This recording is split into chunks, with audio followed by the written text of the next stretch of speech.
എൻ്റെ സാമർഥ്യം കൊണ്ട് ഈ പ്രശ്നത്തെ പരിഹരിക്കാമെന്നാണ്, എൻ്റെ സാമർഥ്യം കൊണ്ട് നേടാം. ഇതന്നെയാണ് വ്യക്തികൾ എപ്പോഴും ചിന്തിക്കുക. ആ സാമർഥ്യത്തിൽ ഇതിനെ ഒതുക്കാൻ പറ്റുന്നില്ല എന്ന് തിരിച്ചറിയുമ്പോഴേക്ക് 2 കൊല്ലം കഴിഞ്ഞിട്ടുണ്ടാവും. ഒരു 7.5 ശനി താണ്ടി വന്ന ഒരു വ്യക്തിയെ, ഈ പറയുന്ന സംഭവം ഉണ്ടാവണം, അങ്ങനെയുള്ളൊരു വ്യക്തിയെ പിന്നീട് ഒരു പ്രതിസന്ധിയും കാര്യമായിട്ട് ബാധിക്കില്ല. ഇതെല്ലാം കണ്ടുകൊണ്ട് സഹിച്ചു നിന്നോളണം. കാരണം ഈ അഷ്ടമശനിക്കാലത്ത് ഇതിട്ടിട്ട് പോന്നാൽ അടുത്ത ഒന്ന് കിട്ടുക നടക്കില്ല. ശാരദ മാഡം, നമ്മൾ 7.5 ശനിയെ പറ്റി പറഞ്ഞു. അഷ്ടമശനി, ഈ 7.5 ശനി പോലെ തന്നെ കുറച്ച് പ്രശ്നമുള്ളതാണ് അഷ്ടമശനി. കുറച്ചല്ല, കുറച്ചധികം. 7.5 ശനിയുടെ പ്രത്യേകത എന്താണെന്ന് വെച്ച് കഴിഞ്ഞാൽ അത് 7.5 കൊല്ലം നീണ്ടു നിൽക്കുന്നതാണ്. ആദ്യത്തെ അതിനെ ഇങ്ങനെ 3ആയിട്ട് നമുക്ക് തിരിക്കാം 7.5 ശനിയെ. ആദ്യത്തെ 2.5 കൊല്ലം, മധ്യത്തിലുള്ള 2.5 കൊല്ലം, അവസാന ഭാഗത്തുള്ള 2.5 കൊല്ലം. ഇങ്ങനെ അതിൽ ആദ്യത്തെ 2.5 കൊല്ലം തിരിച്ചറിയാൻ എടുക്കുന്ന സമയമാണ്. ഇതുവരെ പോയ കാലം പോലെ അല്ലല്ലോ എൻ്റേത് എന്ന് നമ്മൾ മനസ്സിലാക്കി വരുമ്പോഴത്തേക്ക് ഏതാണ്ട് 1.5-2 കൊല്ലം കഴിയും. അത് കഴിയുമ്പോഴാണ്, അതായത് പ്രതിസന്ധികൾ വരണു, സാമ്പത്തിക ബുദ്ധിമുട്ട് വരണു, നേരത്തെ വളരെ സ്നേഹത്തിലുള്ള ആളുകളുമായിട്ട് എന്തെങ്കിലുമൊക്കെ ഒരു അസ്വാരസ്യങ്ങൾ വരണു, പിന്നെ ഇത്തരത്തിലൊക്കെ ബന്ധങ്ങൾക്കൊക്കെ മുറിവ് വരണു, മാനസികമായിട്ടും ശാരീരികമായിട്ടും നമുക്ക് എനർജി കുറവ് വരുന്നു. ഇതൊക്കെ അപ്പോൾ ഇത് മനസ്സിലാക്കി എടുക്കുമ്പോഴേക്കും തന്നെ കുറെ കാലം കഴിയും ഇതൊക്കെ റിയലൈസ് ചെയ്യാൻ. എല്ലാവരും വിചാരിക്കുക ആദ്യം എൻ്റെ സാമർഥ്യം കൊണ്ട് ഈ പ്രശ്നത്തെ പരിഹരിക്കാമെന്നാണ്, എൻ്റെ സാമർഥ്യം കൊണ്ട് നേടാം. ഇതന്നെയാണ് വ്യക്തികൾ എപ്പോഴും ചിന്തിക്കുക. ആ സാമർഥ്യത്തിൽ ഇതിനെ ഒതുക്കാൻ പറ്റുന്നില്ല എന്ന് തിരിച്ചറിയുമ്പോഴേക്ക് 2 കൊല്ലം കഴിഞ്ഞിട്ടുണ്ടാവും. ആദ്യത്തെ 2 കൊല്ലം, 2.5 കൊല്ലാണ് ആദ്യത്തെ ഒരു ഘട്ടം എന്ന് പറയുന്നത്. നടുക്കുള്ളത് 7.5 ശനിയുടെ നടുക്കുള്ള 2.5 കൊല്ലം അത് കണ്ടകശനി കൂടിയാണ്. അപ്പൊ ശരിക്കും പെട്ടു എന്ന് മനസ്സിലായി. ആ ഒരു 2.5 കൊല്ലാണ് ബുദ്ധിമുട്ടുന്നത്. പിന്നീട് ഒരു 2.5 കൊല്ലം കൂടി ഉണ്ട്. ഇതിൻ്റെ റിലാക്സ് ചെയ്യാൻ എടുക്കുന്ന ടൈമാണത്. അതും കൂടി കഴിയുമ്പോൾ അപ്പോഴേക്കും ജീവിതം പഠിച്ചിരിക്കും എന്നുള്ളതാണ്. ജാതക ഈശ്വരാധീനമുള്ളവനാണ് എങ്കിൽ ഇനി അതിൻ്റെ അപ്പുറത്തേക്കും ഇയാള് കുറച്ച്, ഞാൻ എപ്പോഴും പറയും, നമുക്ക് ഒരു സെൻസ് ഉണ്ടാവണം. ഒരു കോമൺ സെൻസ് എന്ന് പറയുന്ന ഒരു സാധനം അത് ഉണ്ടാകണം. അല്ലാത്തവർ ഒരിക്കലും ഒരു പാഠവും പഠിക്കണില്ല എന്നുള്ളതാണ്. അപ്പോൾ അങ്ങനെ ഒരു ദൈവാധീനവും ഒരു കോമൺ സെൻസും ഉള്ള വ്യക്തികൾ ഈ ഒരു 7.5 കൊല്ലം കൊണ്ട് ലൈഫ് അസലായിട്ട് പഠിച്ചിട്ടുണ്ടാവും.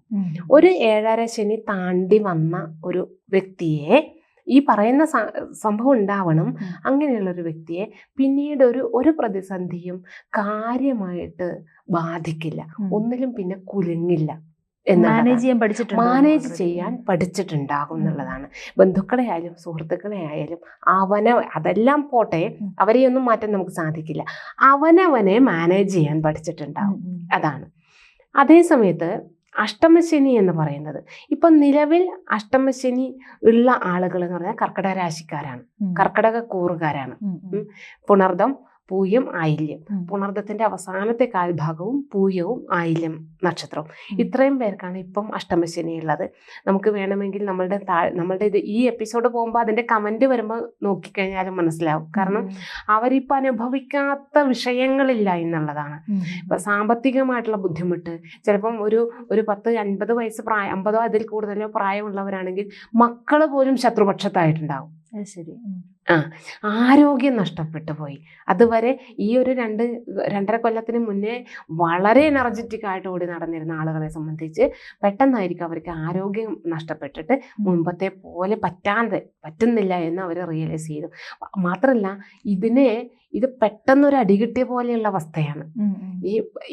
അതിൻ്റെ അഷ്ടമശനിക്ക് മുന്നേ കണ്ടകശനി ഉണ്ടായി. ആ കണ്ടകശനിയെയും അവർ തരണം ചെയ്തിട്ടുണ്ട്. അത് ഇത്രയും ബാധിച്ചിട്ടില്ല. അത് കഴിഞ്ഞിട്ട് വരുന്ന ഒരു അഷ്ടമശനി എന്ന് പറയുന്നത് എനിക്ക് തോന്നുന്നു ഓൾമോസ്റ്റ് എല്ലാവരെയും കണ്ടകശനിയേക്കാളും ഈ 7.5 ശനി എന്ന് പറയുന്നതിനേക്കാളും ഭയങ്കരമായിട്ട് രൂക്ഷമായിട്ട് ബാധിക്കുക അഷ്ടമശനിയാണ്.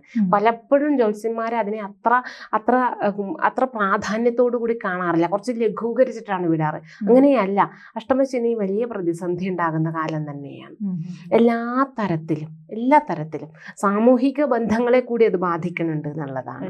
കുടുംബത്തിൽ തന്നെ ഒറ്റപ്പെട്ടു പോവുക, ഇയാളുടെ ആരോഗ്യം ക്ഷയിക്കുക, സാമ്പത്തികം ക്ഷയിക്കുക.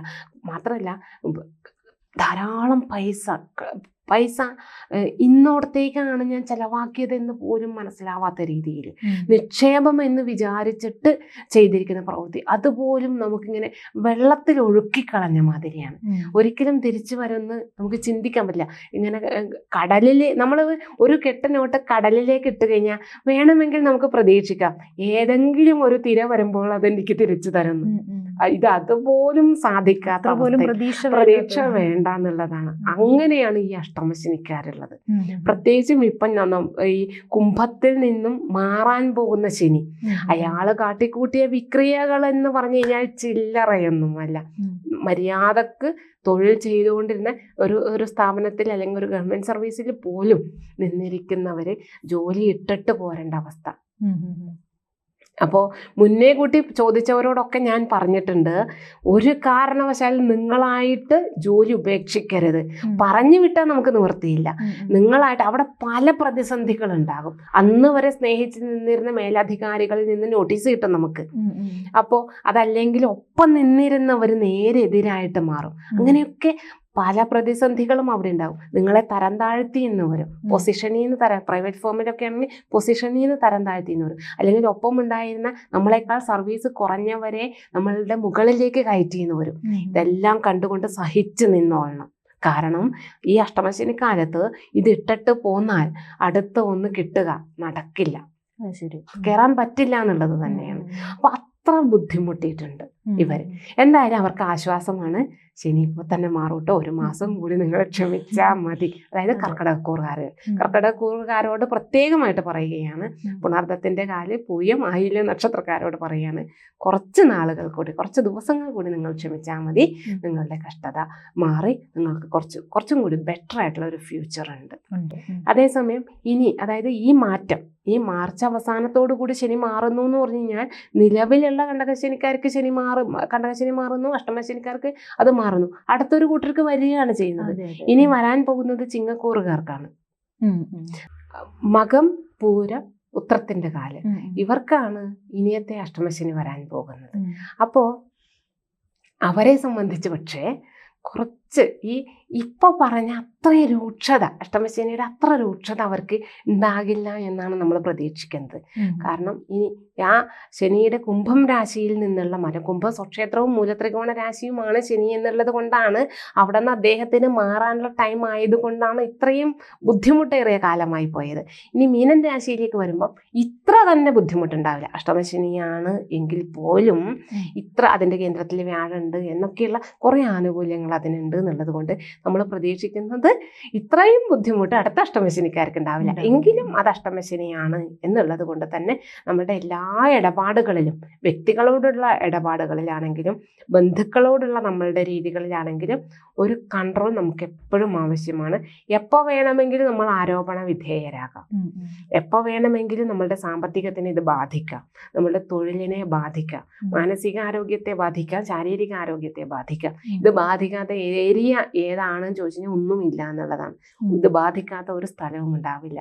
അതുകൊണ്ട് ഒന്ന് സൂക്ഷിച്ച് മുന്നോട്ട് പോവുകയാണ് നല്ലത്. കാരണം കണ്ടകശനിയേക്കാൾ കുറച്ചുകൂടി നമുക്കൊരു ഒരു ഒരു മുന്നറിയിപ്പ് നൽകുന്ന കാലം ഈ അഷ്ടമശനി. നമുക്ക് പാഠം പഠിക്കാൻ പറ്റുമെന്ന് ചോദിച്ചാൽ പാഠം പഠിക്കണമെങ്കിൽ പോലും നമുക്ക് ചിന്തിക്കാനുള്ള ഒരു സമയം കിട്ടണ്ടേ? കിട്ടില്ല. അതിനു മുന്നേ അടുത്ത പ്രോബ്ലം വന്ന് ചാടും. ഈ പ്രശ്നത്തെ പരിഹരിക്കുക എന്നുള്ളതിനുമുള്ള സമയം മാത്രമേ കിട്ടുള്ളൂ. ഏഴരശനിക്കാലം അങ്ങനെയല്ല, അത് കുറച്ച് വലിയ കാലഘട്ടമാണ്. അപ്പൊ നമുക്ക് കുറച്ചും കൂടി സാവകാശം കിട്ടുന്നുണ്ട് ജീവിതത്തെ പഠിക്കാൻ. ഇത് ജീവിതത്തെ പഠിക്കലില്ല, പ്രശ്നം പരിഹരിക്കുക എന്നുള്ളത് മാത്രമാണ്. ഒന്നിനെ പരിഹരിക്കാനുള്ള ടൈം കിട്ടില്ല, അപ്പോഴേക്കും അടുത്തത് വന്ന് ചാടിയിട്ടുണ്ടാകും. അപ്പോൾ അഷ്ടമശനി കാലമാണ് കുറച്ചും കൂടി പ്രയാസം അധികമായിട്ടുള്ള കാലം. മാത്രമല്ല ഈ കണ്ടകശനിയിലും ഏഴരശനിയിലുമൊക്കെ ഭാവിയിലേക്കുള്ള നന്മയ്ക്കുള്ള ചില കാര്യങ്ങൾ നമുക്ക് വന്നിട്ടുണ്ടാകും. പെൺകുട്ടികളെ സംബന്ധിച്ച് ആ കാലഘട്ടത്തിൽ കല്യാണം നടക്കുകയും കുഞ്ഞുങ്ങൾ ഉണ്ടാവുകയൊക്കെ ചെയ്യും. വിദേശത്ത് പോകുന്നവർക്ക് അതിന് പോകാൻ സാധിക്കും. അതേപോലെ പുതിയൊരു ജോലിയിലേക്ക് പ്രവേശിക്കുക, താല്പര്യമില്ലാത്തതായിരിക്കാം ജോലി, നമുക്ക് ഇഷ്ടമില്ലാത്ത ഏരിയ ആയിരിക്കാം, അല്ലെങ്കിൽ വർക്ക് കൂടുതലായിരിക്കാം. പക്ഷെ അതിൽ നിന്നൊക്കെ നമുക്ക് ഒരുപാട് പിന്നത്തേക്ക് ഒരുപാട് നന്മകൾ ഉണ്ടാകും. അഷ്ടമശനിയിൽ അതിനുള്ള സാവകാശങ്ങളൊന്നും കിട്ടില്ല. അത് അനുഭവിച്ച് തീർക്കുക. അതിനെ ധൈര്യത്തോടു കൂടി അല്ലെങ്കിൽ നമ്മളിങ്ങനെ പിന്നിലേക്ക് മാറാതെ മുന്നോട്ട് തന്നെ ധൈര്യം സംഭരിച്ച് പോയിക്കൊണ്ടിരിക്കുക എന്നുള്ളതല്ലാണ്ട് അതിനെ നമുക്ക് നേരിടാൻ സാധിക്കില്ല. നല്ല ഈശ്വര വിചാരത്തോടു കൂടി, നല്ല മാനസികമായിട്ടുള്ള വളരെ ശുഭകരമായിട്ടുള്ള അവസ്ഥയിൽ കൂടി നമ്മൾ സഹായിക്കേണ്ട വ്യക്തികളെ കണ്ടറിഞ്ഞ് സഹായിച്ചുകൊണ്ട് അങ്ങനെയൊക്കെ ഈ അഷ്ടമശനിയെ നേരിടാൻ സാധിക്കുള്ളൂ. അതിനുള്ള ഒരു മനസ്സാന്നിധ്യം നമ്മൾ ഉണ്ടാക്കിയെടുക്കുക. ശിവപ്രീതി അസലായിട്ട് ചെയ്തു കൊടുക്കുക. ശിവപ്രീതി അല്ലെങ്കിൽ ശാസ്ത്രപ്രീതി നന്നായിട്ട് ചെയ്തു കൊടുക്കുക. ഇല്ലാതെ ഇതിനെ നേരിടാൻ സാധിക്കില്ല. എന്തായാലും കർക്കിടകക്കൂറുകാർക്ക് സമാധാനിക്കാം. കാരണം എന്താ, കഴിയുകയാണ്, അഷ്ടമശനി കഴിയുകയാണ്. അതിൽ നിന്ന് വിജയിച്ചു വന്നവരെ സത്യം പറഞ്ഞാൽ ഒന്ന് പ്രശംസിക്കുകയും കൂടി വേണം. മാഡം പറഞ്ഞ പോലെ ഇപ്പൊ ഈ അഷ്ടമശനിയും 7.5 ശനിയും ഈ 2 കാലഘട്ടങ്ങള് വളരെ വലിയൊരു ട്രെയിനിങ് പീരീഡ് ആണ് ജീവിതത്തിന്റെ. അത് കഴിഞ്ഞു വന്നു കഴിഞ്ഞാൽ വിജയം തന്നെയാണ്. ഉറപ്പായിട്ടും. കാരണം പിന്നീട് ഒരിടത്തും അവർ പതറിപ്പോവില്ല എന്നുള്ളതാണ്. എന്ത് വന്നു കഴിഞ്ഞാലും അവർക്ക് അതിനുള്ള സൊല്യൂഷൻ, കാരണം അവര് ജീവിതത്തെ പഠിച്ചു കഴിഞ്ഞു, അനുഭവിച്ച് പഠിച്ചു കഴിഞ്ഞു. അപ്പൊ അവർക്ക് പിന്നീട് തോൽക്കേണ്ട ആവശ്യമില്ലല്ലോ.